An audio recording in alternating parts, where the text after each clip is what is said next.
If यहाँ पर एक क्राइटेरिया, एक सिचुएशन है, यदि तुम मुझ में बने रहो, तुम मुझ में बने रहो और मेरी बातें, एक्चुअल अनुवाद है वचन, मेरी बातें या मेरा वचन तुम में बना रहे, तो जो चाहो मांगो, वह सब तुम्हारे लिए हो जाएगा। हो जाएगा। प्रभु के आशीष के पढ़े वचन पर हम सभी बैठ सकते हैं। आमीन। तो आप सभी को आशीष हम परमेश्वर की महिमा की तालियां देंगे। आमीन।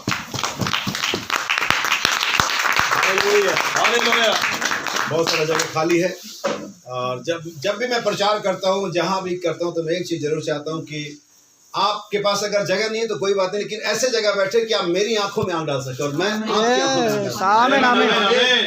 आमीन।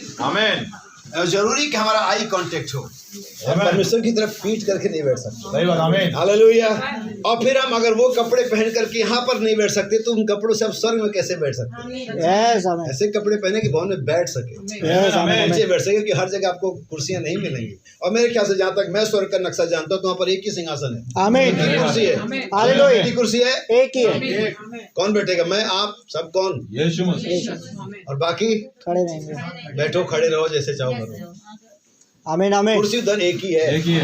हालेलुया। जाना है स्वर्ग में, तो इसको गांठ बांध लो कि वहां नहीं मिलने वाली है, क्योंकि है वहां एक ही कुर्सी। फिर मैंने स्वर्ग में एक सिंहासन देखा। आमीन। आमीन। आमीन। तो याद है कि मेरे भाई बहन, परमेश्वर के भवन में होना, परमेश्वर के भवन में भेंटों को लेकर के आना, परमेश्वर के भवन में आराधना करना, जो कुछ भी परमेश्वर के भवन की एक्टिविटी है, वो बहुत ही महत्वपूर्ण है, बहुत ही मूल्यवान है, बहुत ही उसका परमेश्वर की निगाहों में कीमत है। हालेलुया।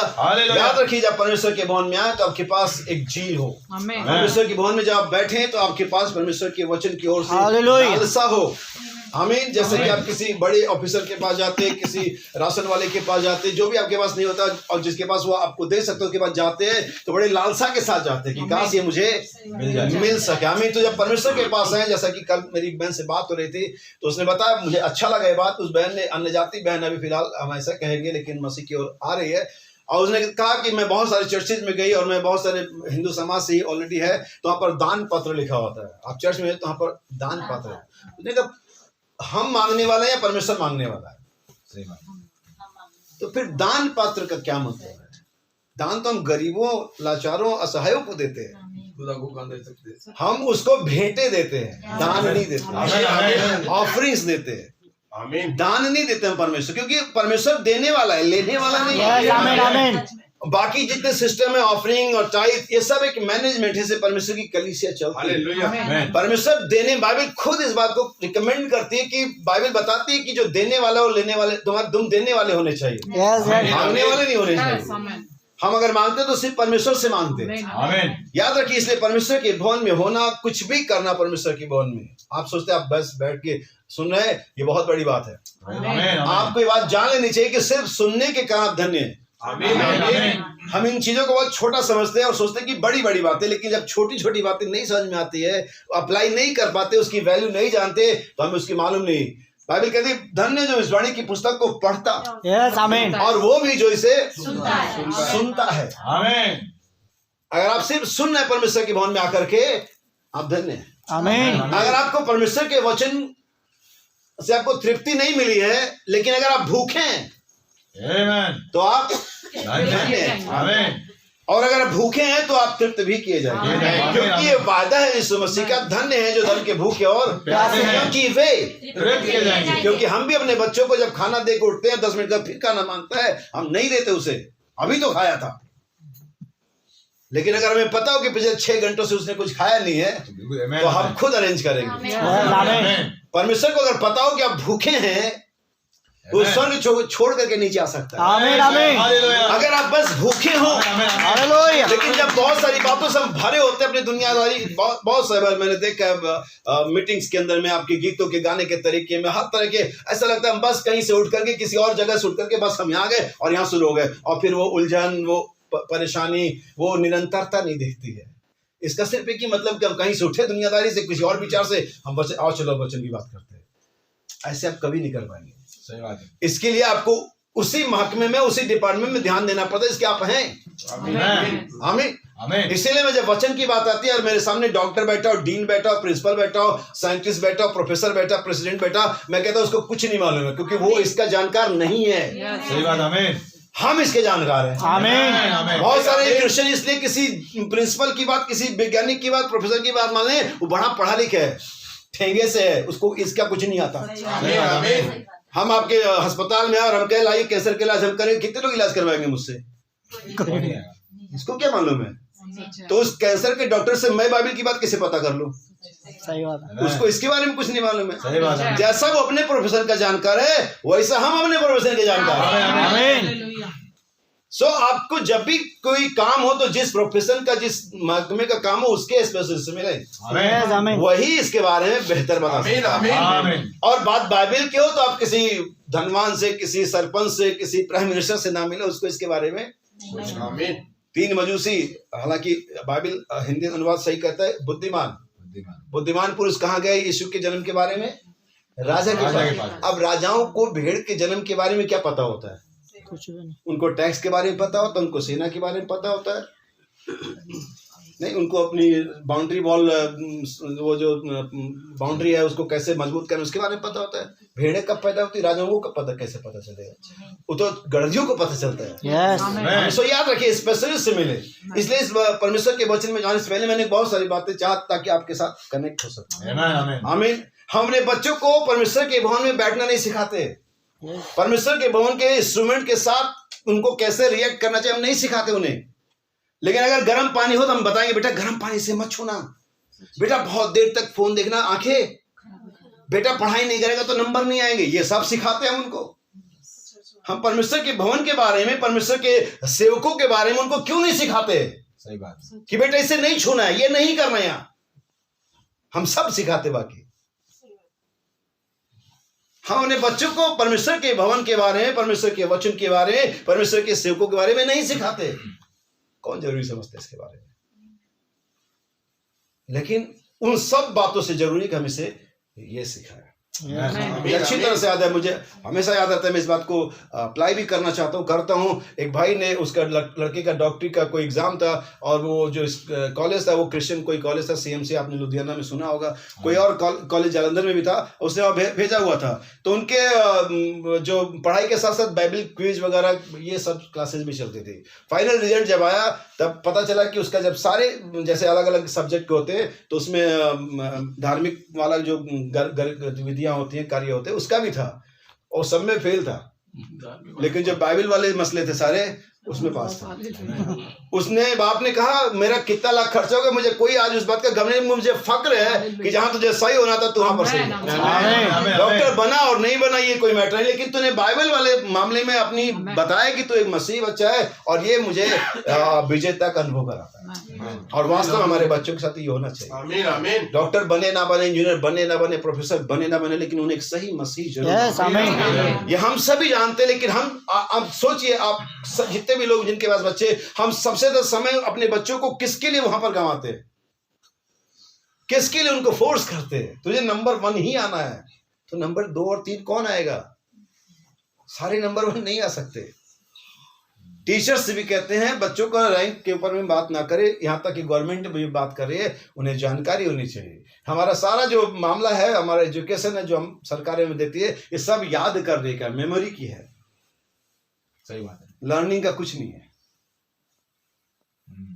याद करने पर हमारी एजुकेशन सिस्टम, और बहुत सारे लोग शत्रु के पास बहुत अच्छी मेमोरी है, सो वे बहुत इंटेलिजेंट है। हमारे पास भी 8 GB का मेमोरी कार्ड है, तो क्या वो मेमोरी कार्ड इंटेलिजेंट है? जब तक किसी कंप्यूटर या फोन में ना हो। यस। जस्ट मेमोरी, खाली मेमोरी हो जाने से कुछ नहीं होता है।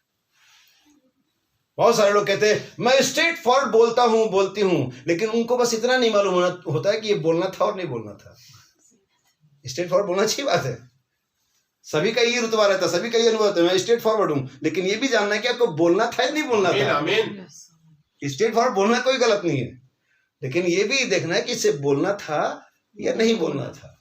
आमीन। क्या मेरी बात समझ रहे हैं? आइए परमेश्वर के वचन पर चले। मेरा ये विषय नहीं है, लेकिन मैं चाहता हूँ कि आप मेरे साथ जुड़ जाएं। आपको लगे कि आपको कुछ मिलने जा रहा है, आपको लगे कि आप परमेश्वर के भवन में बैठे हुए, लगे कि ये परमेश्वर का एक पवित्र स्थान है, ये कोई हंसी मजाक का और कोई टाइम पास करनी है। हमारे भाई जसवंत आज से 1 साल पहले प्रभु में सो गए, और बहुत सारे उनके परिवार यहाँ पर, बहुत सारे लोग नहीं है, बहुत सारे लोग हैं, लेकिन मैं ये नहीं जानता कि ये मेमोरियल सर्विस है क्या, मैं नहीं जानता जो भी, लेकिन जो क्रिश्चियन है, जो बिलीवर है, उनके लिए एक बात तय करना चाहता हूँ। यस आमीन। अगर आप उस भाई से मिलना चाहते हो, तो आपको उसको याद करने से ज्यादा जरूरी है परमेश्वर के वचन में चलना। आमीन। कठोर है, लेकिन क्या कहे, यही सच है। हमें याद रखिए, वहां पर लाजर और धनवान का मैं आपको हवाला देना चाहता हूं, और दोनों का कंडीशन पृथ्वी पर कैसा था हम सभी जानते हैं। लाजर कितना बेकार कंडीशन में था, कोड़ से भरा, कुत्ते घाव चाटते थे, और वो चूर चार खाना चाहता था वगैरह वगैरह, रोज वहां पर द्वार पर छोड़ दिया जाता था। और धनवान कितने ऐश्वर्य में था। ये पृथ्वी की कंडीशन थी, इसीलिए मैं हमेशा कहता हूँ पृथ्वी की कंडीशन से कभी भूलना मत, ये कभी भी बदल जाएगी, है ना। आज तुम्हारे पास गाड़ी बंगला और बैंक बैलेंस और ये और वो, और एकदम से बदलेगी ना तो पता नहीं चलेगा। क्योंकि मैं सोचता हमेशा बताता हूँ इस बात को, अच्छा लगता है बताते हुए, कि जब धनवान की मेमोरियल सर्विस रही होगी तो फादर आए होंगे, आर्क बिशप भी आए होंगे, कर्डिनल साहब भी आए होंगे, कुछ मेयर भी आए होंगे, और सब यही कह रहे होंगे कि आपके भाई, आपके पिता और आपके दो जो भी परिवार के लोग वहां रहे होंगे, वो खुदावन की पनाह में महफूज है। यही तो कह रहे होंगे पादरी लोग। लेकिन हकीकत क्या थी? तो पादरी लोग क्या कहते, इससे मैटर नहीं है आपने जिया क्या है। पादरी लोग तो कहेंगे ये बात, उनका तो काम ही ये कहना है कि खुदावन ने उनके आपके रूह को अपनी हजूरी में महफूज कर लिया है, वो बाप के साथ आराम में है। लेकिन कौन जानता हो नरक में जल रहा था। यही आपके बारे में कहेंगे पादरी, क्योंकि जब आप दारू पी रहे थे, सिगरेट पे, तब उन्होंने आपको बताया नहीं कि गलत कर रहे हो, तब उन्होंने आपको नहीं बताया। जब आप जल आ रहे थे तब नहीं बताया, लेकिन जब वो जल रहे थे तब खुदावन की हजूरी में कुछ ऐसा कुछ भी नहीं है। कोई सब जवाब मत पालना। वहां पर दोनों, बाइबल कहती है अचानक सीन क्या बदल जाता है। धनवान कहां पहुंचता है? नरक की आग में। लाजर कहां पहुंचता है? अब्राहम की गोद में। बाइबल बताती है कि स्वर्गदूत उसे उठा करके ले गए, क्योंकि शायद इतना ज्यादा गरीब, इतना ज्यादा बीमारी में था कि रिजारों ने भी छोड़ दिया था कि कौन पैसा लगाएगा। जो 4 लोगों का फिक्र करते, उसके पास वो 4 भी नहीं थे। 4 लोग क्या कहेंगे? 4 लोग कंधा देने नहीं आएंगे, वो 4 लोग भी कंधा देने वाले उसके पास। लेकिन जब वो 4 लोगों का फिक्र छोड़ देते हो तो परमेश्वर स्वर्गदूतों को भेजता है। लेकिन हम सारी जिंदगी में 4 लोग क्या कहेंगे? वो अननोन 4 लोग होते हैं। आखिर 4 कौन है? आप गिना दो कभी। मैं उन 4 लोगों से बात करूं, मत कहना कुछ। मैं उन 4 से बात कर लूंगा, 4 ही से तो बात करनी है। मैं उन 4 से बात करूंगा, भाई इनको कुछ मत कहना, मैं कर लूंगा, मुझे नाम दे दो 4 लोगों का बस। लेकिन वो 4 लोग अननोन होते हैं, आप भी नहीं जानते कौन है। बाइबल कहती है स्वर्गदूतों ने उसे उठाकर कहां ले गए? अब्राहम की। बाइबल बताती है कि तब इस धनवान की आंख खुली, एक तरह से समझ आया इसको मामला हो क्या गया, और इसने पिता अब्राहम को आवाज लगाई, पिता अब्राहम वगैरह वगैरह। और मैं तो अभी तक पहुंच गया, मेरा तो तय हो गया मामला, मैं तो नरक में जलूंगा युगान युग तक, लेकिन मेरे और भाई है, तो मैं चाहता हूं कि तू लाजर को उधर भेज दे। और क्योंकि अगर कोई मुर्दों में से जी उठेगा तो लोग क्या करेंगे? विश्वास करेंगे। अब्राहम ने कहा उनके पास व्यवस्था और आवश्यकताओं की किताबें पढ़े। यहां पर मैसेज है, यहां पर व्यवस्था भी है और आवश्यकताओं की किताबें भी है। जो इसकी नहीं मानता ना, वो मुर्दे में से कोई जी भी उठे ना तब भी नहीं मानेगा। यानी कि यीशु मसीह ने मुर्दों में से जी उठने को कम ठहरा दिया, छोटा बताया अपने वचन के मुकाबले। मैं एक वीडियो देख रहा था, ये पंजाब का है, अगर आप लोगों ने सुना होगा, कुछ दिन पहले प्रॉफिट बलजिंदर करके गए, उनके क्रिसमस सेरेमनी में बहुत सारे फिल्मी सितारे आए। हालांकि मैं उन्हें सितारे तो कभी नहीं कहता, बालू के किनके हैं वो, क्योंकि सितारे आसमान में होते हैं, और अब्राहम का वंश बालू का किनका भी है, और आसमान के अब्राहम का वंश, जो आसमान का तारा है ना, वो इसहाक का वंश है। आमीन आमीन। और जो बालू के किनके है ना, ये वही है सारे मुसलमान और ये सारे फिल्मी सितारे। फिल्मी सितारे, मेरा वो मतलब नहीं है, वो जो चाहे वो अपना, हर पास्टर, हर व्यक्ति आजाद है, जो चाहे करे। वहां पर उसे बुलाया राकेश सावंत, राजपाल यादव, ये सारे मस्खरे, ये सारे मस्कबाज, ये सारे 2 कपड़े पहनने वाली हीरोइने, और ये सब वहां बुलाए गए। और सबको मंच दिया गया बाकायदा। परमेश्वर के पवित्र वेदी पर उनको खड़ा किया गया। हमारे चर्च में आता तो उस प्लेटफॉर्म पर चढ़ने की वहां घुटने हो जाए नीचे होगा, सितारा अपने घर का होगा। ये परमेश्वर की पवित्र वेदी है। यहाँ पर परमेश्वर का वचन बोला जाता है। यहाँ पर पवित्र शब्दों का, पवित्र आराधना के तेरी हिम्मत किसी की, तू मंच तक आए। मैं मेथोडिस्ट चर्च में ज्ञान मोड़ा करने में मैंने देखा पर 2 पुलपिट था। उस मेथोडिस्ट चर्च के अंदर में इतनी गैरत थी कि उन्होंने हमें अपना मुख्य पुलपिट नहीं दिया, साइड वाला पुलपिट दिया, क्योंकि हम उनके मेन लाइन के चर्च के नहीं थे। लेकिन आजकल के प्रचारकों में इतनी भी गैरत नहीं है कि ऐसे ढोंगियों को, ऐसे मस्करों को बस थोड़ा सामने रखे ना कि मंच पर बुलाए। खैर वो हो गया सब। और फिर वहां पर एक पास्टर ने इसके बारे में बात करी, अपने चैनल पर, अपने चर्च में बात करी, और उसने कहा प्रोफेट बेंजामिन ने गलत किया। मैंने वीडियो देखा, उस पास्टर के फोटो और पुतले को बना करके महिलाएं, औरतें जो मसीह हैं उसे मार रहे थे। किसके बदले ऐसा किया गया? उन फिल्मी सितारों के वजह से एक पास्टर के फोटो और पुतले पर जूते बरसाए जा रहे हैं। ये हमारी मसीहत है। और मुझे तब याद आता है कि उन्होंने कहा यीशु को तो सलीब दे दो कि बरअब्बा को छोड़ दो। ये मसीही लोग थे जो एक फिल्मी सितारों के चक्कर में एक परमेश्वर के जन की फोटो पर जूते मार रहे। किसको प्रोटेक्ट कर रहे? ये है आज की मसीहत। आप उन्हें सच्चाई तो बोल दो, अगली बार से वो आपको चर्च से बाहर कर देंगे, मीटिंग में आना बंद कर देंगे। आप सच्चाई, क्योंकि सच्चाई सुनने का करेज, साहस अब लोगों में नहीं रह गया। सही बात है। वे तो मक्खनबाजी चाहते। नबी कहते हैं आजकल के मसीही तो बस ढुलमुल है, उनको तो बस सहलाना पड़ता है। आप आइए चर्च, जब तक आपका 10वां सारा चर्च पर आप सब ठीक, आइए आप चर्च आइए। अरे ऐसा कुछ नहीं है। परमेश्वर ने थोड़ी ना, परमेश्वर तो हृदय को देखता है। अगर हृदय को देखता तो इतनी मोटी बाइबल नहीं छापता। सही बात, आमीन। कि स्त्री कैसे कपड़े पहने, पुरुष कैसे कपड़े पहने, देखता होगा तुम्हारे मन से हृदय। मेरे मन से तो बाइबल में लिखा हुआ उसने। आमीन, हालेलुया, हालेलुया। जब आप जॉब करने जाते हो आपकी एक सर्विस बुक हुआ करती होगी। मैंने तो कभी जॉब करे नहीं। उसमें सारे रूल्स रेगुलेशन लिखे रहते हैं। आपका मन क्या करता है आप नहीं कर सकते। सही बात है। जो रूल कहता है आपने वही करना है। आमीन। अगर आप अपनी जॉब को इस तरह से फॉलो करते हैं, आपको मालूम है मेरा मन कुछ भी कह ले लेकिन मुझे रूल को फॉलो करना है, तो ये रूल कितना महत्वपूर्ण है। आमीन, आमीन। आपका मन, आपके मम्मी, आपके पापा, आपका फादर जो कुछ भी कहे मुझे कोई मतलब नहीं। रूल क्या कहता है, बाइबल क्या कहती है। आमीन। पता नहीं उनको कैसे मालूम कि परमेश्वर को इससे फर्क नहीं पड़ता। जैसे उनकी बात हो गई हो उनसे, परमेश्वर से, कि वो पहुंच करके खुदा के पास आया हूं। नहीं, मैंने पूछा उसको, कहता स्त्री कोई भी कपड़े, मुझे कोई फर्क नहीं पड़ता, मैं तो हृदय को देखता हूं। एक अच्छे हृदय में ऐसी गंदी बात आ ही कैसे सकती है। सही बात है। आमीन, आमीन। जो परमेश्वर के वचन से विपरीत हो, कंट्रोवर्सी में हो, ये तो हृदय ही गलत है, उसको चेंज करने का जरूरत है। आमीन, आमीन। इसलिए बाइबल के अंदर में हार्ट ट्रांसप्लांट का प्रावधान है। आमीन। ये आपकी मेडिकल साइंस ने अब लेकर के आया है। लेकिन आप ये के 36 अध्याय पढ़ेंगे तो कहकर मैं तुम्हारा पत्थर का हृदय निकाल करके मांस कर दे। सो हार्ट ट्रांसप्लांट यहाँ पर है। आमीन। लेजर थेरेपी यहाँ पर है। आमीन, आमीन। वो आजकल वो मड में जाके नहाते हैं ना, मड थेरेपी देखते थे, मड थेरेपी सुना है। हमारे परमेश्वर ने नामान कोड़ी को यही रिकमेंड किया था। आप कहेंगे मड थेरेपी वही यरदन नदी, वो सबसे मैली नदी थी। उसने 2 नदियों के नाम बताए कि हमारे देश में ऐसी नदियां 2 हैं, क्या वो सही नहीं थी? यरदन में नहाने को क्यों मना किया? सबसे गंदी मैली नदी थी। मड थेरेपी हमारे बाइबल के अंदर में, उसकी किरणों से तुम चंगे जाओ। लेजर थेरेपी यहाँ पर है। यहाँ क्या है नहीं, आपको हमें मालूम नहीं, इसलिए लगता है सब तो बढ़िया दुनिया में कुछ नहीं चले। उससे नकलची लोग हैं जो परमेश्वर के वचनों को लेकर के उसे तोड़ मरोड़ करके कुछ और करके। लेकिन आइए यहाँ परमेश्वर के वचन पर चलें। हमने यहाँ पर एक वक्तव्य पढ़ा जो हमारे प्रभु यीशु मसीह ने हमें दिया, और ये यूहन्ना का 15वां अध्याय और इसका 7वां वचन है। आमीन। और कहता है यदि, पहला शब्द उसमें है यदि। आमीन।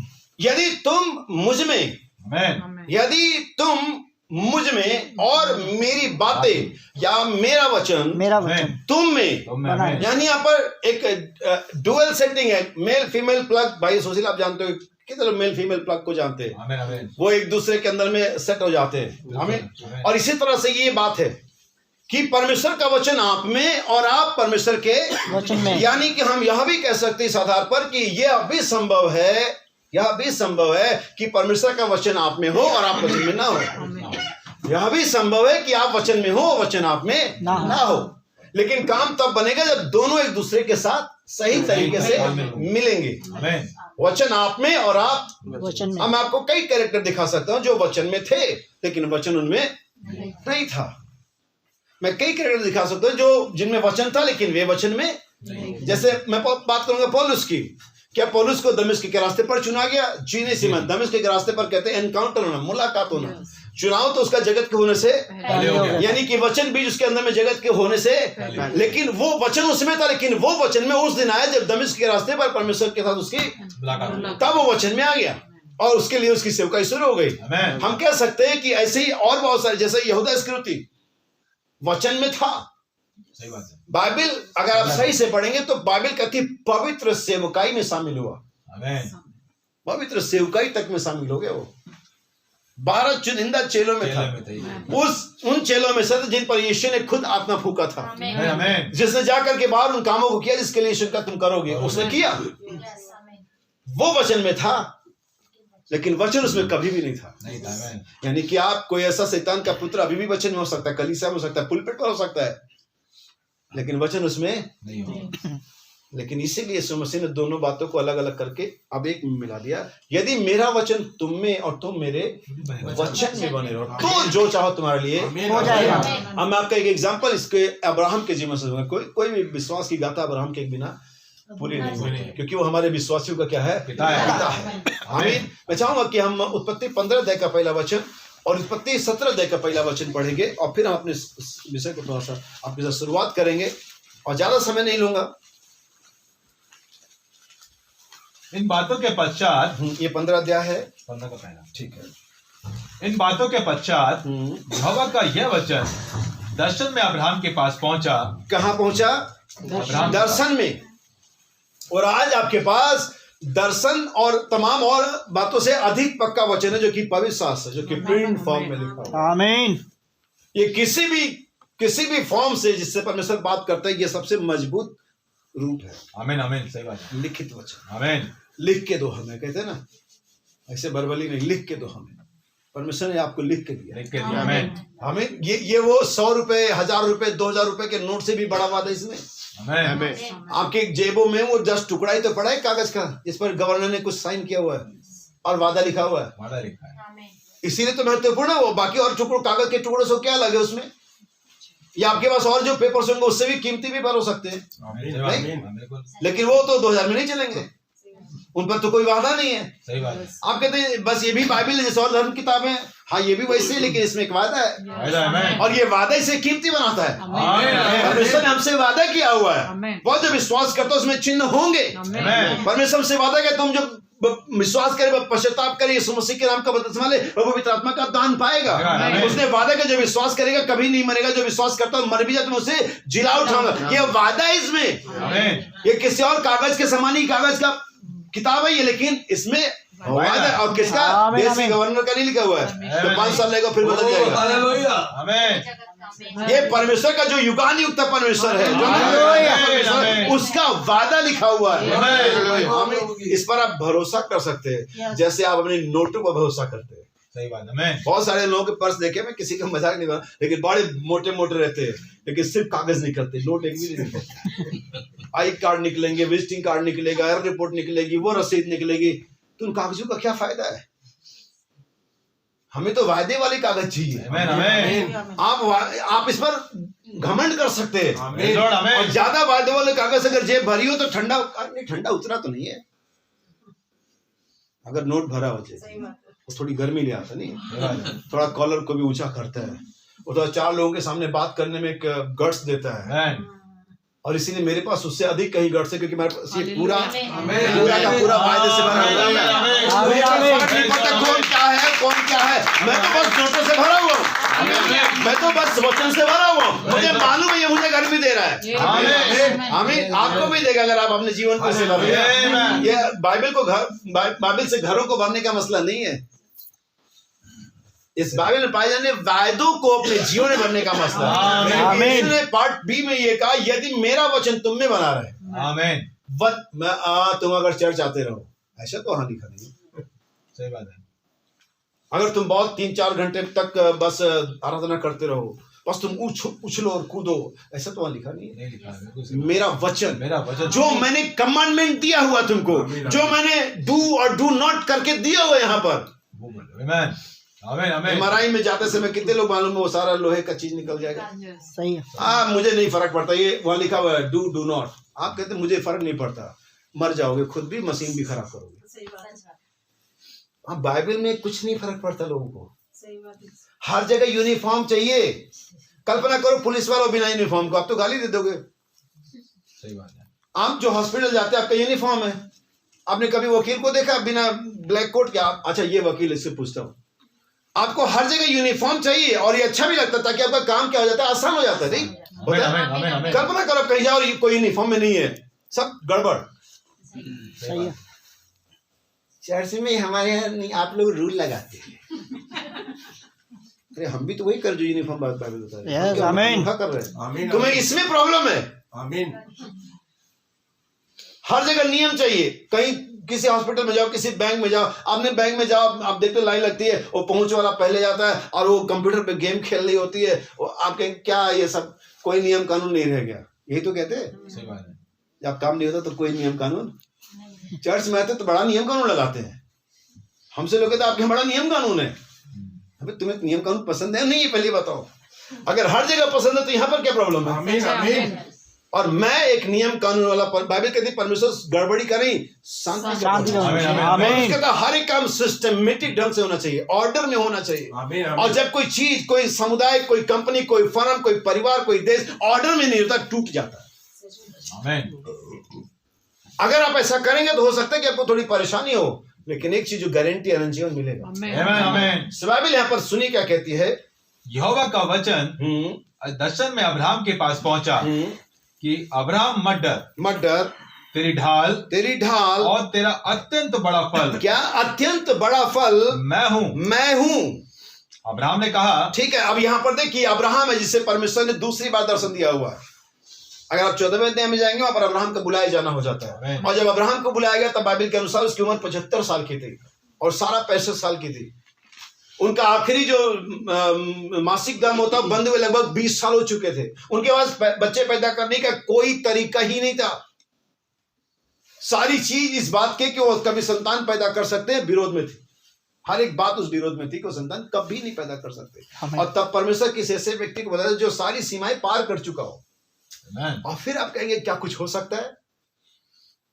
यकीनन जिस परमेश्वर के पास आप आए हैं वो सब कुछ करने में आमीन आमीन। पहले तो आपको ये भरोसा होना चाहिए कि वो जो वादा करता है उसे पूरा भी करता है। अगर आप गवर्नमेंट के 5 किलो के राशन के वादे का भरोसा करते हैं और हर 2 तारीख को थैला लेकर के पहुंच जाते हैं, और आपकी जो भी सैलरी डेट होती तो फोन हर समय हाथ में था कि शायद अब मैसेज आ जाएगा, तो आप परमेश्वर के वादे पर भरोसा क्यों नहीं करते? ये जो जिनके लिए दिया गया और जब समय आएगा ये पूरा होगा। जमीन आसमान का टलना बाइबल के अनुसार आसान है, आसान। लेकिन परमेश्वर का वचन टल जाए ये असंभव है। हालेलुया। सो परमेश्वर ने अब्राहम को बुलाया, तेरा अत्यंत बड़ा फल और तेरा ढाल मैं हूं, सील्ड है वो हमारा। आमीन आमीन आमीन। अब कंप्यूटर खरीदते होंगे पुराने जमाने, अभी भी एंटीवायरस पहले डालते हैं। सही है। फोन ले आओ, आमीन। सर पे हेलमेट भले लोग ना पहनते हो। सही है। मेरे समझने मूर्खता की हद तब होती है कि जब हम फोन टूट जाएगा, पैसा जब दोबारा ले लेंगे, अगर सर में हो गया कुछ, लेकिन हेलमेट नहीं पहनेंगे, मतलब ही नहीं है। आज के लोग आपको समझदार दिखते हैं, ये समझदारी है कि इस पर तो कवर लगा लो, टेम्पर लगा लो, लेकिन सर पे हेलमेट नहीं लगा लेंगे। ये मूर्खता है। हमारा ही देश है कैसा जहां पर हेलमेट चलान से बसिंग लगाया जाता है, बाकी देश वाले चोट लगे करके लगाते हैं। सही बात। हमारे देश में चलान न करके लगाते। सही है। क्या अजीब मामला है। तभी तो हम इतने पीछे रह गए, वरना हम भी इंडियन के तौर पे बात को बहुत 17वां अध्याय पढ़ेंगे। अब जब अब्राहम 99 वर्ष का हो गया, कितने साल में? इसलिए बाइबल यहाँ पर इस बात को मैं क्यों पढ़ रहा हूँ, क्योंकि यहाँ पर एक मामला बने रहना, अबाइड। आमीन। बने रहना। नंबर वन होना किसी एक दिन अचानक किए गए प्रदर्शन की वजह से आप नंबर वन एक दिन हो सकते हैं अचानक, सही बात है। लेकिन उस नंबर वन पे बने रहना यस आमीन, मुश्किल है, मुश्किल है। यस आमीन। हमें नंबर वन पर बहुत सारे क्रिकेटर आते हैं और अरे क्या मैच जीता और क्या, और आज देखा मैच में और आज अखबारों में, आज टेलीविजन पर 2 साल बाद पता नहीं कहाँ गया वो। मैं एक नाम लेता हूँ, ऋषिकेश कानितकर, कौन जानते हैं? एनीवन क्रिकेट का जानकार? भाई प्रदीप आप जानते हैं? ऋषिकेश कानितकर, जानते हैं। हाँ जानते होगे, लेकिन कहाँ से आया और कहाँ चले गया? अब एक कुरबिला आया कहाँ से और कहाँ से? ओके, ये कौन से नाम है? संस्कृत बोलना नहीं बिल्कुल, लेकिन वो एक दिन के परफॉर्मेंस में। लेकिन अगर आप कहें सचिन तेंदुलकर 24 साल लगातार क्रिकेट खेला उसने, जितने उम्र में तो कोई रिटायर हो जाता है। इसका मतलब उसमें बने रहने के लिए आपको कुछ एक्स्ट्रा करना पड़ता है। यस आमीन। जब सचिन तेंदुलकर डबल सेंचुरी मारी तब भी अगले दिन सुबह 6 बजे नेट में अभ्यास कर रहा था, और ये सोच करके फूल के नहीं सो गया कि मैंने तो कल ही डबल सेंचुरी मारी तो आज मुझे अभ्यास करने की कोई जरूरत नहीं। और ऐसा सोचने वाले कहां चले जाते मालूम नहीं। सो नंबर वन बनना और बने रहना, यहां यीशु ने बने रहने की बात की। इसीलिए मैं हमेशा कहता हूं, मेरा अपना स्लोगन है ये, हमें कुछ बनना नहीं है, हमें बने रहना है। लेकिन आज लोग बनने के चक्कर में, लेकिन हमें बनना नहीं कुछ, हम ऑलरेडी परमेश्वर के पुत्र हैं। बाइबल कभी नहीं कहती कि हम होंगे, बाइबल कहते हैं हम हैं। जगत के होने से पहले हमारा चुनाव इसके बारे में, हमारी पोस्ट है परमेश्वर के पुत्र हैं, बस हमें वही बने रहना है। हमें जानते हो हवा की मिस्टेक यही थी कि वो जो थी वो जानी नहीं को क्या थी, और शैतान के प्रलोभन में आ गई कि तू परमेश्वर का पुत्र हो जाएगा, परमेश्वर जैसे हो जाओगे। अरे उनको बाइबल समझना चाहिए था, वो पहले ही थे। परमेश्वर का आओ हम मनुष्य को अपने जैसा बनाए, वो पहले ही थे। हम पहले ही पुत्र है। कोई पादरी आपको परमेश्वर का पुत्र नहीं बनाता है, वो तो बस ये समाचार देता है कि आपको बने रहना है। कैसे फालतू की चीजों को हटाना है और कैसे वचन में आना है, ये आपको बना देगा, वो बने रहने में मदद करेगा। अब्राहम 99 साल का हुआ, 99 years old। हमें 99 साल मायने रखता है। तब परमेश्वर उसके पास आता है। क्यों? 15वें आत्मा में पढ़ा, तब उसने अत्यंत बड़ा फल और ढाल की बात करी। लेकिन यहाँ पर एक नया कैरेक्टर इंट्रोड्यूस करता है परमेश्वर अब्राहम के लिए, अपने आप एक नए रूप में पेश करता है अब्राहम के लिए परमेश्वर। क्या लिखा हुआ है? जब अब्राहम 99 वर्ष का हो गया, जब अब्राहम 99 वर्ष का हो गया, तब यहोवा ने उसको दर्शन देकर कहा, मैं सर्वशक्तिमान ईश्वर हूँ। क्या हमारे पास कोई सही अनुवाद इंग्लिश बाइबल है? अगर आपके पास नहीं होगा, आप इसे सही अनुवाद में केजीबी के ऑथराइज्ड वर्जन में पढ़ेगा, न्यू केजीबी में नहीं। लिखा हुआ अल सदाई परमेश्वर। पहली बार परमेश्वर का 7 नामों में से एक नाम यहाँ पर आया, अल सदाई परमेश्वर। जब आप अल सदाई को हिब्रू लैंग्वेज में कहते हो तो अल अलग एक शब्द होता है और सदाई एक अलग शब्द होता है। यस आमीन। अल का मतलब होता है मजबूत, स्ट्रॉन्गर। सदाई का मतलब होता है स्तन वाला परमेश्वर, जिसके पास 2 ब्रेस्ट है। जैसे कि आपके पास ये नया नियम और पुराना नियम है। आमीन। ठीक परमेश्वर 99 साल की उम्र में अब्राहम के सामने अपीयर होता है और कहता है मैं अल सदाई परमेश्वर हूं। क्यों? अभी पीछे वो ढाल और बल था, लेकिन अभी कहता है मैं अल सदाई परमेश्वर हूं। इसका मतलब है कि अब अब्राहम कमजोर हो रहा है, अब्राहम की ताकत खत्म हो रही है, अब्राहम बूढ़ा होते जा रहा है। जैसे एक बच्चा, एक माँ उसको फीड कराती है और बस उसे छोड़ देती है, वो पूरे कमरे में खेलता रहेगा 1 घंटा, 1.5 घंटा, 2 घंटा, और फिर वो कमजोर होने लगता है और फिर चिल्लाना शुरू करता है। सही बात है, क्योंकि उसको नहीं माना घंटी बजाना तब मैं दूध पिलाऊंगी। वो इतना सभ्य लड़का बच्चा नहीं है, उसको तो ताकत के लिए एक ही काम है, चिल्लाना है। लेकिन आज हम बहुत सभ्य बच्चे हो गए परमेश्वर के, हम चिल्लाना भूल गए। हम बहुत सभ्य हो गए, हम बड़े हो गए, सियाने हो गए, हम घंटी दबाते हैं। लेकिन एक बच्चा घंटी नहीं दबाता, तो उसको एक ही काम होने कि माँ को कैसे बुलाया जाए। वो नहीं देखते कि माँ किधर है, तो बस चिल्लाता है, जिधर भी उगा जाएगी। सही बात है। उसको क्या मालूम माँ किधर है? माँ सब्जी भून रही, माँ प्रार्थना कर रही है, माँ पढ़ाई कर रही है, माँ फोन, उसको क्या मालूम है? उसको एक बात मालूम है कि मैं चिल्लाऊंगा वो आएगी जरूर। काश परमेश्वर के बच्चों को ये बात मालूम चल जाए, अगर वे रोएं, अगर वे चिल्लाएं, अगर वे घुटने पर जाएं, तो परमेश्वर को आना ही आना है। उसने वादा किया जब तुम घुटने पर जाओगे, मांगोगे, मैं तुम्हारे से करूंगा। काश हम बच्चे हो, लेकिन मजबूरी हम बड़े हो गए। वो कहता मैं अल सदाई परमेश्वर हूं, मुझ में से पी और अपनी ताकत को प्राप्त कर। इसका मतलब जब आप अल सदाई परमेश्वर से पीते हैं तब आप बने रहते हैं स्ट्रॉन्ग। आमीन। तब आप बने रहते हैं एक्टिव, तब आप बने रहते हैं परमेश्वर के वचन के अंदर में, बिना पिए अल सदाई से, बिना इन दोनों स्तन से, बिना इन दोनों पुराने और नए नियम से पिए बिना लिए बिना आप परमेश्वर के वचन में कभी नहीं बने रह पाएंगे। आमीन।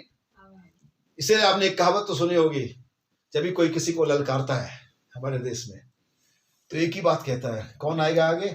जिसने माँ का दूध पिया हो, जिसने मदर डेयरी से, जिन्होंने वो सेरेलेक और तमाम क्या क्या वो आता है जो डॉक्टर आजकल दे देते हैं, हॉर्लिक्स ने वो पहला ग्लूकोज जो भी है XYZ, तो जिसने माँ का दूध पिया हो।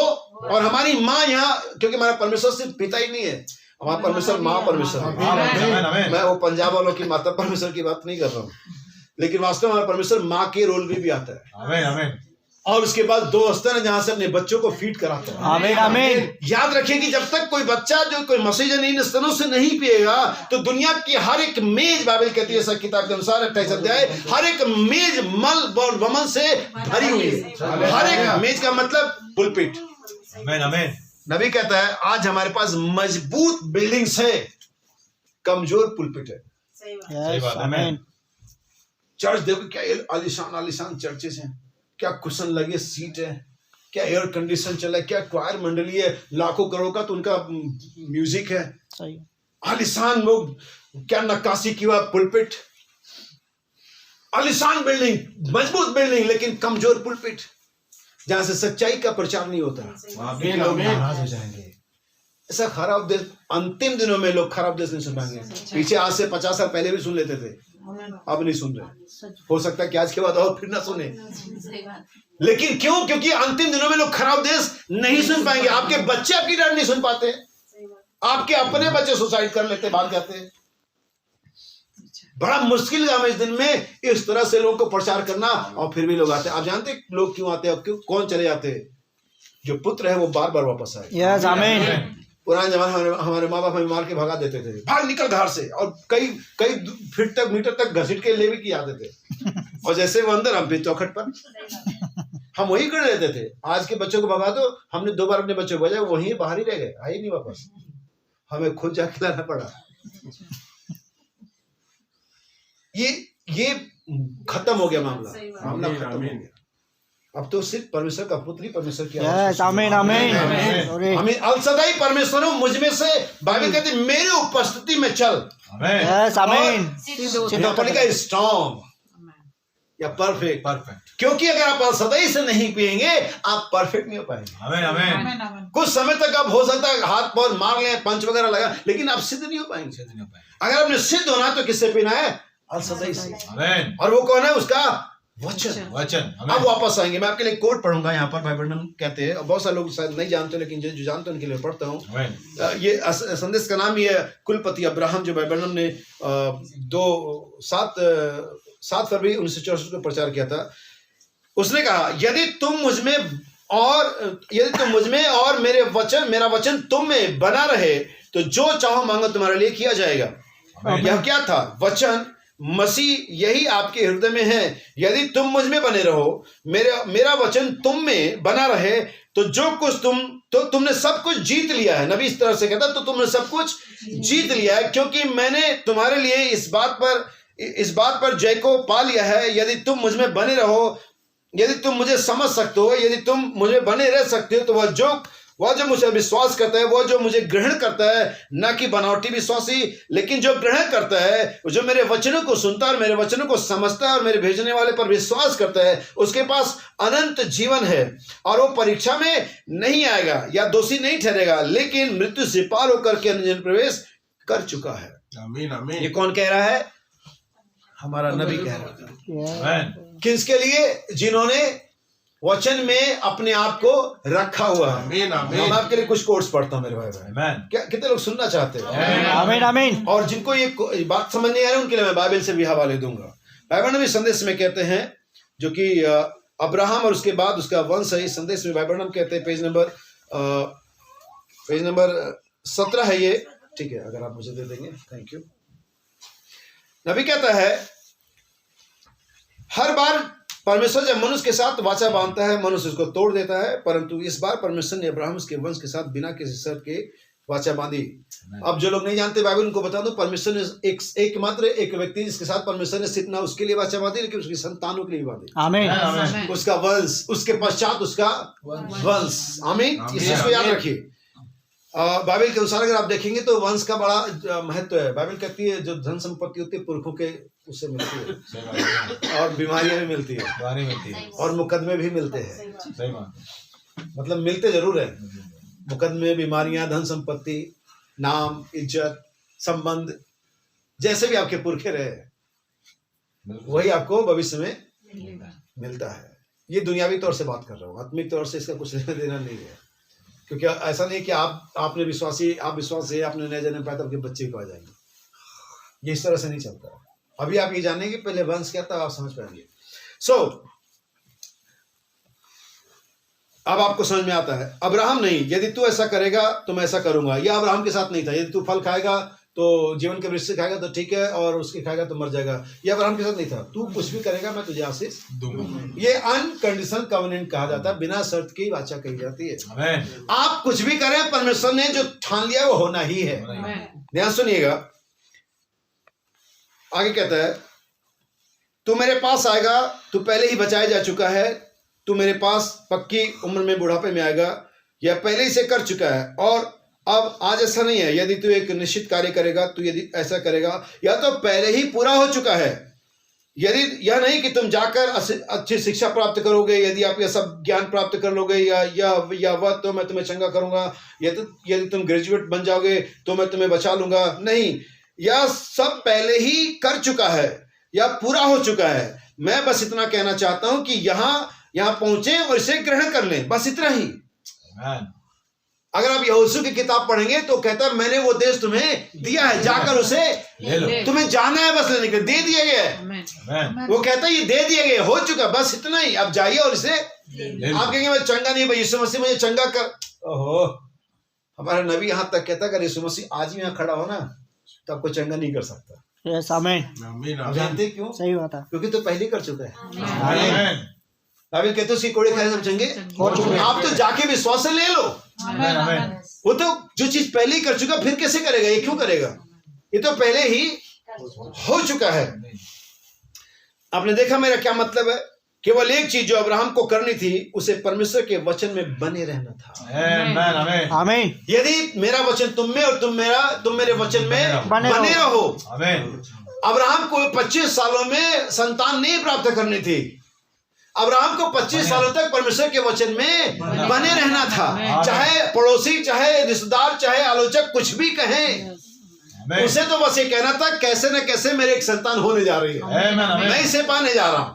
आमीन। सुनिएगा, नबी कहता आगे, जब हम ये जानते हैं कि परमेश्वर के किसी वादे को प्राप्त करने के लिए केवल एक ही कार्य करना है कि परमेश्वर के वचन पर टिके रहना है, कुछ भी आपको विचलित ना करे। आमीन। ठीक है, अब ज्यादा कोट पढ़ने की शायद मुझे लगता है जरूरत नहीं, मैं आपके कुछ बाइबल कहते पढ़ूंगा। आमीन आमीन आमीन। नबी कहता है कि अब्राहम को सिर्फ बने रहना था। कहाँ? परमेश्वर के वायदे में, जो उसने कहा था कि तुझे एक संतान मिलने जा रहा है। अब याद रखिए, जब परमेश्वर के वचन को आप गलत अनुवाद करते हैं और उसका अंदाजा लगाते हैं कि शायद इसका मतलब ये रहा होगा, तब आप परेशानी में पड़ते हैं। और यही सारा के साथ और अब्राहम के साथ हुआ। परमेश्वर ने कहा था तेरी एक संतान होगा। हमें किसके?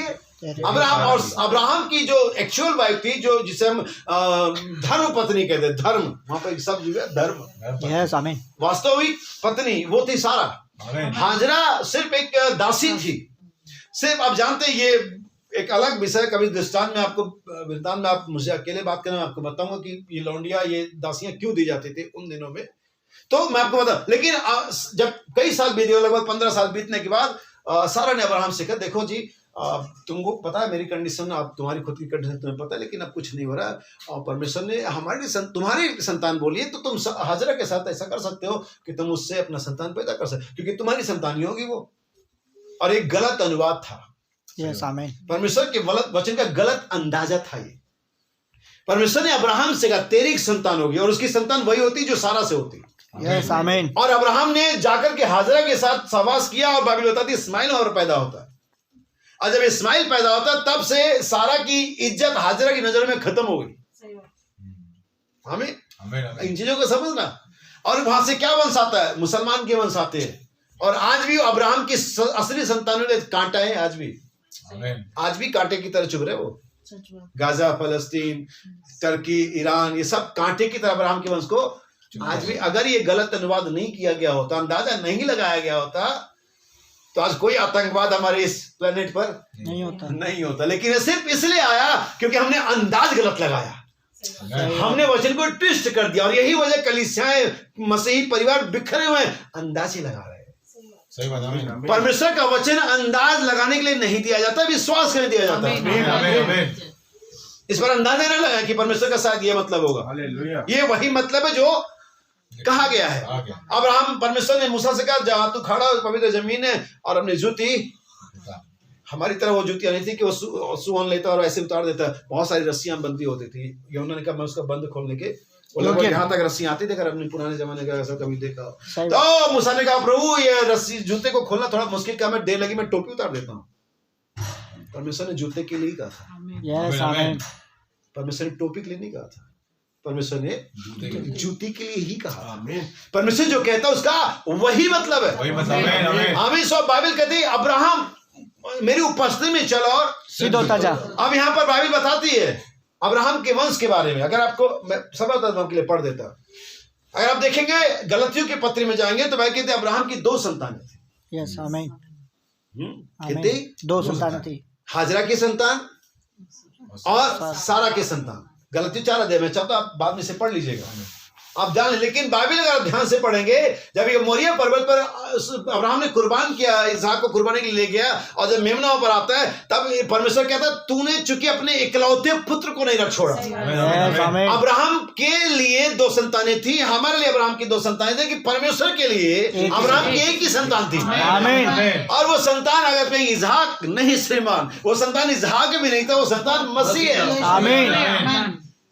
और गलत अनुवाद को परमेश्वर कभी मान्यता नहीं देता, क्योंकि इस्माइल गलत अनुवाद था, इसलिए परमेश्वर ने इस्माइल को कभी मान्यता नहीं दी। परमेश्वर बिल था, वो सिद्ध इच्छा नहीं था। वो परमेश्वर भी ला सकती है, उसके जैसे लग सकती है, उसके लिए परमेश्वर कुछ मिरेकल भी कर सकता है, लेकिन वो बचेगा नहीं। गलत अनुवाद बचेगा नहीं, परमेश्वर कभी उसको रिकमेंड नहीं करेगा। यस आमीन। आमीन। सो बाइबल कहती है यदि तुम मुझ में बने रहो, नबी कहता हम उसके वचन में कैसे बने रह सकते हैं? जब हम उसके वचनों को जो इस दिन के लिए, हमारे जीवन के लिए, हमारे युग के लिए दिया जाता है, जब हम उसे अप्लाई करते हैं, जब हम उसे अपने जीवन में उतारते हैं, यही वो तरीका कि हम परमेश्वर के वचन में बने रह सकते हैं। अभी कहता आगे, अब्राहम को तब तक आशीष नहीं मिली, अगर आप इस संदेश को पढ़ेंगे, संदेश में लिखा हुआ है अब्राहम को तब तक आशीष नहीं मिली जब तक कि उसने सारे अपने अविश्वास से अपने आप को अलग नहीं किया। जब अब्राहम निकला था, परमेश्वर सिर्फ अब्राहम से कहा तू अपना देश, अपना कुटुंब, अपना घराना छोड़ करके निकल। 3 सर्कल है वहां पर निकलने के लिए, मैं इसको बता चुका, दोबारा नहीं बताऊंगा। सो वो कहता है कि निकल, लेकिन जब अब्राहम निकला तो उसके साथ बहुत बड़ा एक लश्कर था। उसके बूढ़े माँ बाप थे, उसका भतीजा लूत है, उसकी पत्नी भी रही होगी, और बहुत सारे लाओ लश्कर है। चलो चलो, परमेश्वर ने कहीं बुलाया, चलो चलो चलो। अरे परमेश्वर सिर्फ अब्राहम को बुलाया था, उसकी फैमिली को बुलाया था, उसकी पत्नी को, बच्चे तो थे ही नहीं। आमीन। लेकिन सारे आ गए, और रास्ते में आप देखते बूढ़े माँ बाप को केयर करना कितना मुश्किल होता है। अब्राहम के लिए कितना समय बचता है कि दुआ करे, जबकि बूढ़े माँ बाप भी साथ चल रहे हैं, एक पूरा लश्कर साथ चल रहा है, अब्राहम लूत भी चल रहा है, उसके परिवार भी चल रहे हैं, उसका भाई भी चल रहा है, और बहुत सारे लोग। लेकिन परमेश्वर बाइबल कहते हैं तब तक आशीष नहीं लिया जब तक कि उन्होंने अपने आप को सारे विश्वास से अलग नहीं करा। सही है। हमारे नबी के इब्रानी की पुस्तक की व्याख्या में कहता है, बहुत सारे लोग कहते हैं क्या हम निज़ारों को छोड़ दें? नबी कहता है बहुत सारी बार इसका यही मतलब होता है। आमीन। हर बार आत्मिक नहीं होता। अगर वो रिश्तेदार आपको वचन में चलने से रोकते हैं, छोड़ दो उन्हें। आमीन आमीन। अगर वो माँ बाप, अगर वो जो भी है, जो वचन के आड़े आता है यीशु का, अगर तुम उनसे नफरत नहीं करते मेरे कारण, लिखा है नफरत। बहुत से लोग कहते हैं परमेश्वर सबसे प्रेम करता है, बाइबल में लिखा है उसने एसाव से नफरत किया। I hate Esau, hate. परमेश्वर कभी भी परमिसिव बिल से प्रेम नहीं करता है। परमेश्वर कभी भी गलत अनुवाद से प्रेम नहीं करता है। परमेश्वर कभी वचन से विरोधी बात से प्रेम नहीं करता है। लिखा मैंने एसाव को अप्रिय जाना। लिखा जो कोई मेरे कारण अपने माता पिता, अपने भाई बहन को अप्रिय ना जाने, वो मेरा चेला नहीं हो सकता। लिखा है बाइबल के अंदर। अब्राहम को तब तक आशीष नहीं मिली जब तक उसने अपने आप को अविश्वासी से अलग नहीं किया। अलग नहीं किया। अभी कहता है, मैं आपके लिए कुछ दो वचन पढ़ूंगा। मैं चाहूंगा कि आप पढ़ें रोमियो की पत्री उसका 9:6 और गलतियों 3:29। यदि तुम मुझ में बने रहो, कैसे बने रहेंगे ये जानना भी जरूरी है, क्योंकि प्रचारक तो प्रचार करते चले जाते हैं लेकिन लोगों को कैसे उसको इम्प्लीमेंट करना ये नहीं बताते। हम आपको बताएंगे कैसे इसका इस्तेमाल किया जाए। जैसे कि मैं हमेशा कहता हूँ कि आपको कार कहीं खड़ी मिल जाए, इसमें चाबी लगी हो तो ठीक है, बाइक मिल जाए तो ठीक है, आप लेके चले जाएं, लेकिन आपको हेलीकॉप्टर स्टार्ट मिल जाए कहीं, ले जाओ, भगाओ, भगा लोगे, चुरा लोगे। वैसी मामला वचन का है। मेरे पास भी बाइबल, हम भी चढ़ जाते जाते होगे, लेकिन तुम्हें इसका इस्तेमाल आना चाहिए। आमीन आमीन। इसीलिए पौलुस कहता है जो वचन को सही तरीके से काम में लाता हो। हमारे पास कई बार ये वचन होता है लेकिन हम इसको जानते हैं इसकी वैल्यू कितनी, इसका पावर कितना है। जैसे कि बहुत सारे कीमती लोगों के पास चीजें होती है लेकिन वो जानते इतनी कीमती है। पुराने जमाने का टीवी अगर किसी घर में होगा लगभग 25 साल पुराना, उनको मालूम नहीं कि लाखों का हो चुका है, अंदर जो मरकरी है, सही है, उनको मालूम भी नहीं है। इसको मालूम है वो बेच लेगा। ऐसी मामला वचन का है। इसको मालूम नहीं इसमें क्या क्या कुछ नहीं छुपा हुआ है। सुनिए क्या लिखा हुआ है, परंतु यह नहीं कि परमेश्वर का वचन टल गया, इसलिए कि जो इजराइल के वंश हैं वे सब इजरायली नहीं। अब देखिए अब्राहम का वंश, उसके बाद उसका वंश आता है, लेकिन बाइबल यहाँ पर कहती है जो इजराइल के अब्राहम के वंश है सब उसके संतान नहीं है, सब इजरायली नहीं है। आमीन आमीन। यानी यहाँ पर अब्राहम का एक शाही वंश है। अब्राहम का एक ऐसा वंश है जो सिर्फ यरूशलेम के अंदर ही नहीं पाया जाता लेकिन अराउंड द वर्ल्ड पाया जाता है, क्योंकि आसमान के सितारों की तरह होगा। बाइबल कहते हैं मैं पृथ्वी पर उन्हें बहुत बढ़ाऊंगा। बाइबल कहते हैं सारी जातियां, कितनी सारी जातियां अब्राहम के कारण। आज दुनिया ज्यूइश की वजह से ब्लेसेड है। आमीन आमीन आमीन। कोई मुसलमान गाजा युद्ध में कह रहा था हम यहूदियों का बायकॉट करेंगे। अरे करके तो दिखाओ। जिस टेलीग्राम जिस फोन पर कर रहे हो उन्हीं का बनाया हुआ है। सही बात है। क्या बायकॉट करोगे तुम? दुनिया में कोई भी नेशन, कोई भी राष्ट्र यहूदियों का बायकॉट करके एक हफ्ता भी जिंदा नहीं रह पाएगा। सही बात है। सब कुछ उन्होंने बनाया है, हम खाली सोच रहे, हवा मोड़ रहे। उनके पास एक टेक्नोलॉजी कि इस मीटिंग को लाइव देख सकते हैं। अभी मत करना, ऐसा कुछ नहीं है। सही बात है, बिल्कुल ऐसा है। मैं लिटरल दुनियावी बात कर रहा हूँ। हमें फिर से पढ़ेंगे। परंतु यह नहीं कि परमेश्वर का वचन टल गया, इसलिए कि जो इजराइल के वंश हैं वे सब इजरायली नहीं, वे सब इजरायली नहीं हैं, और ना इब्राहिम के वंश होने के कारण सब उसकी संतान ठहरे। यानी कि यहाँ पर जो मामला वंश का चल रहा है वो लिटरल नहीं चल रहा है, दुनियावी भी से नहीं चल रहा है। मामला कुछ अलग ही है, क्योंकि अब्राहम का वंश हुए बिना हम बचाए नहीं जाएंगे। अब्राहम का वंश हुए बिना हमें आशीष नहीं मिली। अब्राहम का वंश हुए बिना हम शत्रु के फाटकों पर अधिकारी नहीं हो सकते। अगर हमें इन सारी चीजों को पाना है तो अब्राहम का वंश, लेकिन हम तो यहाँ इंडिया में पैदा हुए, हम तो हिंदू में समाज में पैदा हुए, आप तो कहीं और पैदा हुए। अच्छा, बहुत सारे लोग कहते हैं हम तो जन्म से ईसाई हैं, मतलब मसीह है। आप जन्म से ईसाई हो सकते हैं कि जन्म से मसीह नहीं हो सकते। आप जन्म से पापी हो सकते हैं लेकिन जन्म से मसीही, क्योंकि मसीह नए जन्म से होते हैं। आमीन आमीन। सो अपने दुनियावी जन्म पर किस समाज, किस परिवेश, किस धर्म में, किस सोसाइटी में पैदा, इसमें कभी घमंड मत करना, क्योंकि हर दुनियावी जन्म चाहे किसी भी देश और समाज, सभ्यता और धर्म में हुआ हो, पापी है। आमीन। बाइबल के सब ने पाप किया, सब ने, लेकिन नया जन्म आपको उस पाप से हटा देता है। फिर परमेश्वर को एक पापी के तौर पर नहीं, लेकिन परमेश्वर अपने पुत्र के तौर पर देखता है। इसलिए नए जन्म का प्रचार और विश्वास करते हैं। सुनिए आगे, शरीर की संतान परमेश्वर की संतान नहीं गिनी जाती। यानी कि शरीर की संतान तो शरीर की संतान है। सही बात। इवन इस्माइल भी शरीर की संतान था और इसहाक भी शरीर की संतान था। क्या आपने देखा? अभी तक हम इस्माइल पर ही सारा ठिकरा फोड़ रहे थे, लेकिन हम इसहाक को भी ले लेता हूँ। इसहाक भी उतना ही शरीर का संतान था जितना कि इस्माइल था। बस इस्माइल हाजरा से पैदा हुआ और इसहाक सारा से पैदा हुआ। लेकिन यहाँ पर अब्राहम का शाही वंश कोई और ही है। और वही वो शाही वंश इसमें हमें बने रहना है। और उसी शाही वंश को अल सदैव परमेश्वर मुलाकात करेगा। किस लिए? ताकि उसे फीड कराए, ताकि वो स्ट्रांग बना रहे। आमीन। मैं चाहता हूं कि रोमियो 4:17 भी पढ़ लिया जाए और फिर गलतियों 3:29 पढ़ेंगे। रोमियो 4:17। जैसा लिखा है कि मैंने तुझे बहुत सी जातियों का पिता ठहराया है आमीन। उस परमेश्वर के सामने। अब देखिए जैसा मैंने कहा बने रहना, जैसा उत्पत्ति 17 अध्याय में परमेश्वर अब्राहम से कहता मुझ में से पी और स्ट्रांग या सिद्ध होता चला जा। आमीन। यानी कि बने रहने के लिए किसी चीज की हमें आवश्यकता है। जैसे आपको लैंप अगर जलाए रखना है तो उसमें लैंप में आपको बार बार तेल डालना पड़ेगा। अगर जनरेटर को चलाते रहना है तो तेल चेक करना पड़ेगा। जो कुछ भी आप जिस चीज को कंटिन्यू चाहते हैं उसके अंदर में आपको वो खुराक डालनी पड़ेगी कि कंटिन्यू रहे। ऐसे ही परमेश्वर हमसे चाहते कि हम वचन में बने रहे तो हमारे पास वो सामर्थ होनी चाहिए। और वो सामर्थ हमें कहां से मिलेगी? परमेश्वर की ओर से मिलेगी। परमेश्वर खुद उस बात का प्रोवाइडर है कि हमें स्ट्रॉन्ग करे, कि हमें प्रोवाइड करे कि हम उसमें बने रहें। अब देखिए बने रहना कितना महत्वपूर्ण होता है। बहुत सारी बार हम इसके वैल्यू को नहीं समझते। हम कुछ अनोखा चाहते हैं, हम कुछ सुपर नेचुरल चाहते हैं, हम कुछ चमत्कार चाहते हैं। चमत्कार आपको चाहिए, आप पंजाब चले जाइए, आपको बहुत सारा चमत्कार मिल जाएगा। लेकिन हम चमत्कारों में जीना हमें उतना पसंद नहीं जितना कि हम वास्तविकता में जीना चाहते हैं। चमत्कार होंगे, यकीनन होंगे, लेकिन पहले हमारा जीवन। बने रहना कितना महत्वपूर्ण है। और ये क्या ले आता है इसको सुनिएगा यहाँ पर।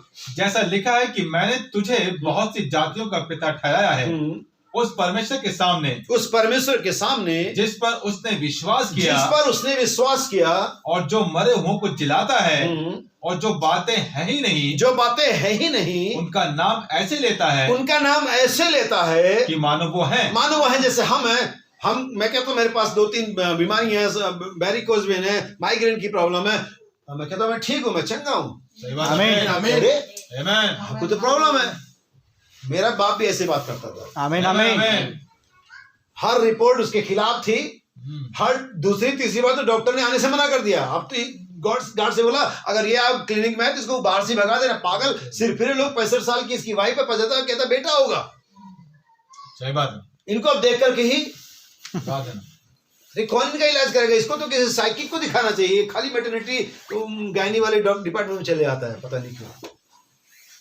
हमारा बाप भी ऐसे बातें करता है और कहता है वो उन बातों का नाम ऐसे था जो है ही नहीं, मानो वो है। हम भी रैप्चर का, नए देह का, पुनरुत्थान का, पालकपन का, पवित्र आत्मा का बपतिस्मा ऐसे ना लेते मानो ये है, जबकि दिखती नहीं है। सही बात। हमें क्योंकि दिखती तो जो दिखती है उनका नाम तो सभी लेते हैं, लेकिन हम उस चीज का नाम लेते जो नहीं दिखती। क्योंकि विश्वास अनदेखी वस्तुओं का निश्चय है। सुनिए आगे। उसने निराशा में भी आशा रखकर, निराशा में भी जब चीजें घटित नहीं हो रही हैं, जब मिरेकल नहीं हो रहे हैं, जब फैमिली ठीक नहीं हो रही है, जब ब्लेसिंग्स नहीं आ रही है, निराशा में आशा रखकर विश्वास किया, यानी कि बने रहा। आमीन आमीन। इसीलिए पौलुस नबी यीशु ने कहा कि बने रहना आमीन कितना महत्वपूर्ण है। आमीन। अब बने रहना क्या होता है? जो परमेश्वर ने जो भी वादा दिया हुआ, जिस पर भी आपका भरोसा है, उसको प्रोनाउंस करते रहे, उसको प्रोक्लेम करते रहे, उसके बारे में बातें करते रहे, उसके बारे में गवाही देते रहे। ये होता बने रहना। आमीन। उसने निराशा में भी आशा रखकर आमीन विश्वास किया, इसलिए कि उस वचन के अनुसार, किसके अनुसार उसने करा ये वचन? यदि मेरा वचन तुम में बना रहे। आमीन आमीन। यहीं पर जहां आपको सब कुछ मिल सकता है। आमीन। वचन के अनुसार तेरा वंश ऐसा होगा वह बहुत सी जातियों का पिता हो। जबकि 100 साल के वन उसके पास एक भी संतान नहीं थी। आमीन आमीन। फिर भी वो कहता है कि तेरा वंश ऐसा होगा कि बहुत सी जातियों का पिता हो। और वह जो 100 वर्ष का था, कितने? 100 वर्ष का। हाँ। अपने मरे हुए से शरीर और सारा के गर्भ की मरी हुई सी दशा जानकर भी विश्वास में निर्बल ना हुआ। विश्वास में निर्बल यानी कि विश्वास में बने रहा। आमीन आमीन। कंडीशन के अगेंस्ट, कंडीशन के अगेंस्ट। यही जहां पर परमेश्वर में विश्वास को परखता है। सही बात। आमीन। हम कितनी जल्दी टूट जाते हैं, हम कितनी जल्दी कंप्रोमाइज कर लेते हैं, हम कितनी जल्दी परमेश्वर के वचन को छोड़ करके किसी और विकल्प को अपना लेते हैं। ये सिर्फ ये दिखाता है कि हम परमेश्वर के वचन पर उतना भरोसा नहीं करते हैं। फिर भी और ना अविश्वासी होकर परमेश्वर की प्रतिज्ञा पर संदेह किया, ना अविश्वासी होकर के परमेश्वर की प्रतिज्ञा पर संदेह किया, पर विश्वास में दृढ़ होकर के बने रह करके परमेश्वर की महिमा की। बाइबल यहां नहीं कहती कि इसहाक को पैदा करके महिमा करे। सही बात, आमीन आमीन। बाइबल ये कहती है विश्वास में बने बने रह रहे के, आमीन आमीन आमीन। आप परमेश्वर की महिमा तब नहीं करते जब कोई चंगाई हो जाती है सही बात, या कोई मिरेकल हो जाता है। आप तब महिमा कर रहे होते जब ये नहीं हो रहा था, विश्वास कर रहे होते आमीन आमीन आमीन। हैं। जब ये हो जाता है तब तो परमेश्वर की महिमा होती आमीन है, आमीन। तब तो हमारी भी महिमा है।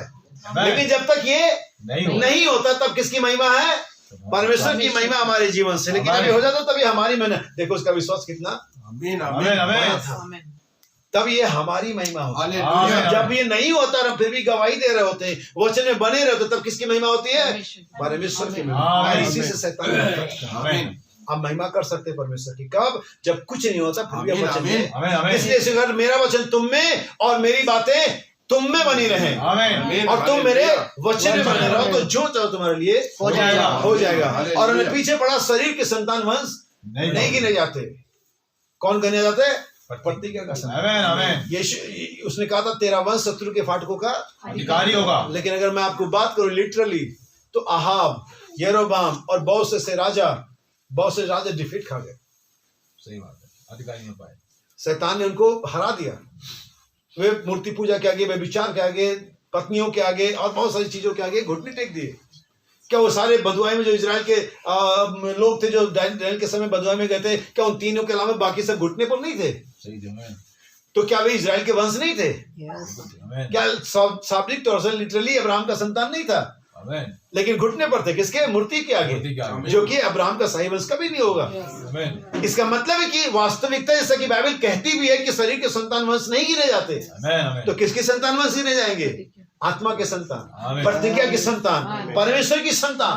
आमीन आमीन। आप पढ़ेंगे वो गलतियों 3:29 वचन, बल्कि 27 से पढ़ दीजिए। आमीन। और तुम में से जितनों ने मसीह में बपतिस्मा लिया है, किसमें?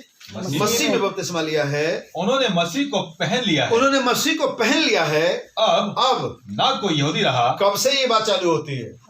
चर्च ज्वाइन करने के समय, क्रिश्चियनडम के समय, नहीं आमीन, मसीह को पहने। जब मसीह को पहनते हैं आमीन अब आमीन। ये बात तब लागू होती है। आप आमीन। अभी इस समय इस बात के टाइम आपकी उम्र 16 साल की हो सकती है, आपकी उम्र 22 साल की हो सकती है, आपकी उम्र 50 साल की हो सकती है, आपकी उम्र 80 साल की हो सकती है, लेकिन ये तब लागू होता है। अब ना कोई यहूदी रहा हाँ, और ना यूनानी, ना कोई अब दास। देखिए जब यहूदी ने तो अब्राहम की लिटरल संतान होने का भी कोई मैटर नहीं रहा। सही बात ये है, तो सारा आमीन। घूम गया मामला।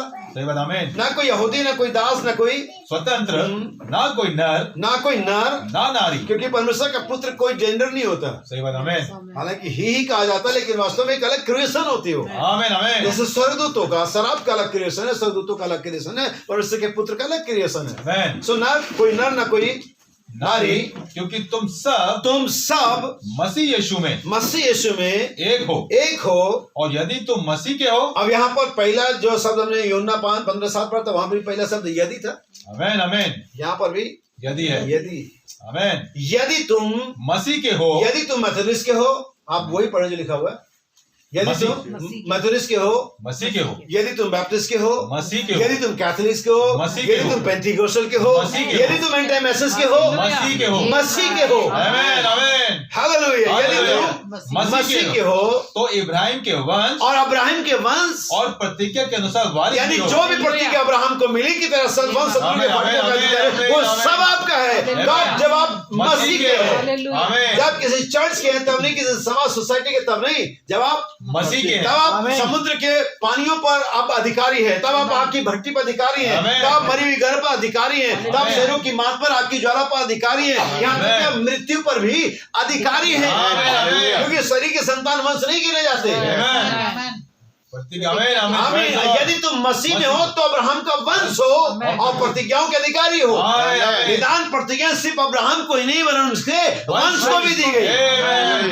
क्या यहाँ अब्राहम का वंश है? आमीन। जो प्रतिज्ञाओं को ले सकता है, आमीन। जो अलसदाई से पी सकता है और अपनी बाजुओं को स्ट्रांग रख सकता है। आमीन। हालेलुया। यदि हालेलुया।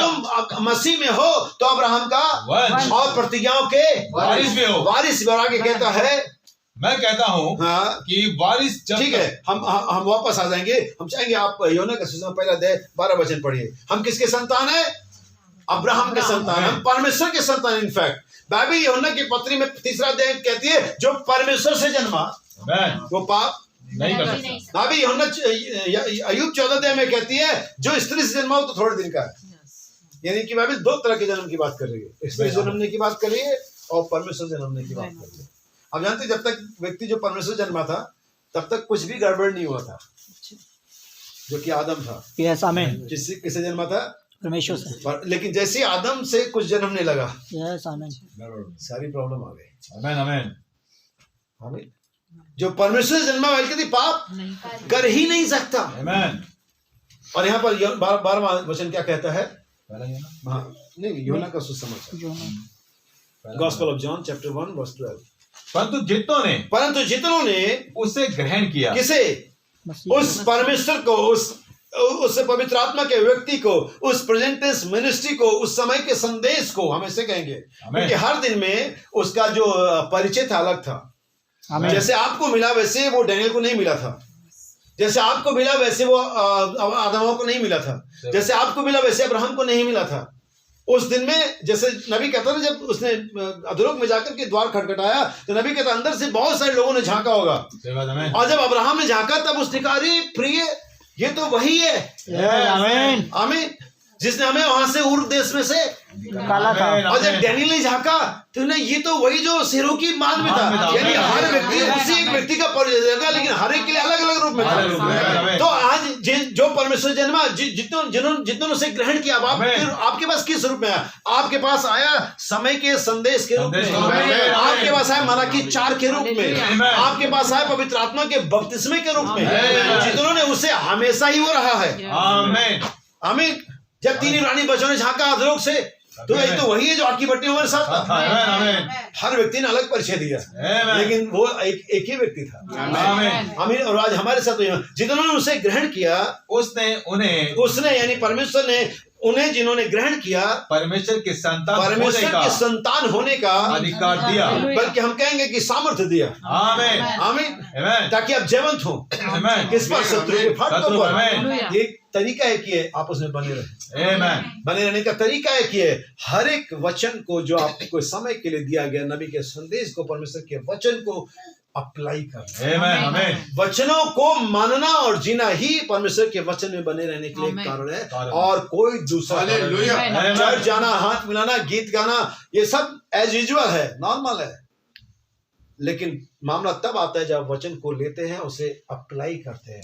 आपकी कौन विरोध में है? फैमिली अगेंस्ट है, हस्बैंड अगेंस्ट है, वाइफ अगेंस्ट है, बच्चे नहीं सुनते और माँ बाप ऐसे है, वो जो भी मैटर आप देख लें, आपको ये तभी आशीष मिलेंगी जब वचन में बने रहोगे। बहुत सारे लोग बहुत सारी बार कहते हैं क्या इसको छोड़ दे, उसको छोड़ दे, तो हमारा ये हमारा नबी कहता कई बार उसका वही मतलब होता है।